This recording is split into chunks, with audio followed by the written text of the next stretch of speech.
Carl Jung talked about this phenomenon. He described as retrogressive restoration of the persona. And so it's a complicated idea, but basically what it means is that sometimes you take a leap forward and you learn some things, but you can't catalyze a new identity, so you try to go back and hide in your old identity. And that actually doesn't work, because, well, things have changed and you've learned something, and that isn't who you are anymore. And so it's like you have to cut parts of yourself off in a destructive manner to fit back into the person that you were. Now what happens here is that Pinocchio escapes from this tyrannical situation and undergoes this descent into chaos, but he tries to go back home. He tries to go back to what he was, and he can't do that anymore. His father isn't at home anymore. And so when he goes home, he finds that there's no home there. Now, this happens to people sometimes, and it's often a shock to them. So one of the things I've noticed about Peter Pan type, I'm going to speak about men here because I've observed it more in men, is that they'll often stay under the thumb of their father.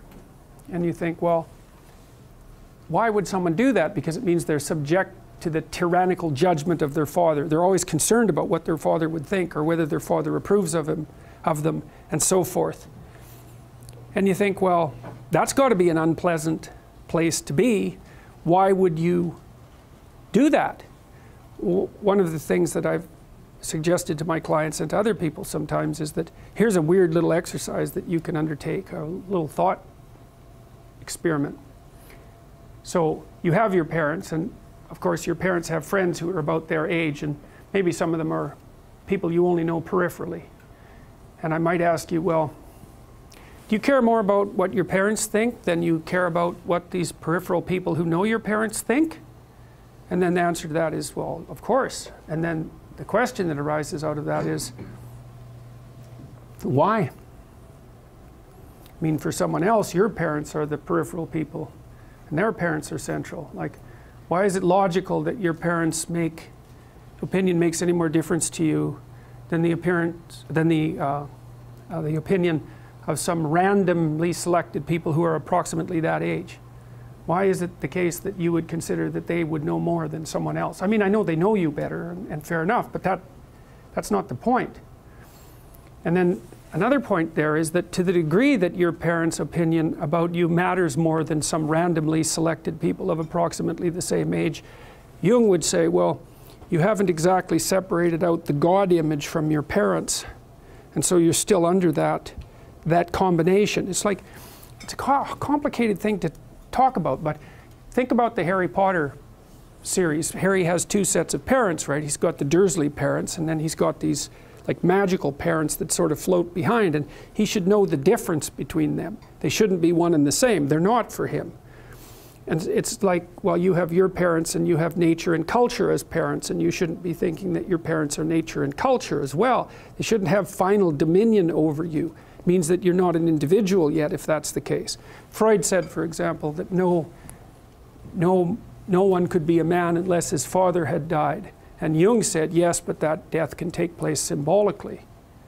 Okay, so there's that part of the idea. And then another part of the idea is, one of the times in your life when you actually realize that you're an individual is when you'll go and ask your parents something, and you'll realize they actually don't know any more about what you should do than you do.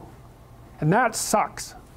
And that's partly why people are often willing to maintain a tyrant-slave relationship with their father. It's like, on the one hand, you have to be inferior in a relationship like that. You know, you've always got the judge watching you. But on the other hand, there's always someone who knows what to do. There's always someone standing between you and the unknown that you can go ask, what should I do? Well, at some point you'll realize that the reason you can't ask that anymore is because they actually don't know any more than you do. And then that's a pain. Like that is a symbolic death. And that's also when you establish a more individual relationship with your parents. It's at that point that you could conceivably start taking care of them instead of the reverse. And that's a time that should come. But you have to let that image of perfection go. And that exposes you. Well, that's what happens here. You know, Pinocchio goes home and he wants things to be the way they were, and he wants to stay under the careful care of the benevolent father, but that's no longer possible. He's past that point, and that's why the father has disappeared. And so Geppetto has gone off to look for Pinocchio because he also needs his son, but in any case the house is abandoned. And so then we see inside the house that everything's covered with cobwebs and everything's gone, and Pinocchio and the cricket sit on the steps and they're very concerned. First of all, they wonder where he went, so they're actually concerned that he's gone, but they also don't know what to do because there's just no going home. And so, you know, that's also the case that once you hit a certain point in your development, well, it's the same thing we already talked about. The answers that you're looking for are not going to be found in your parents' house. It's as simple as that. Now, you could artificially maintain your dependency, but, you know, if you do that for too long, things get pretty ugly. So you get pretty stale and you know, you're like bread that's been on the shelf for too long.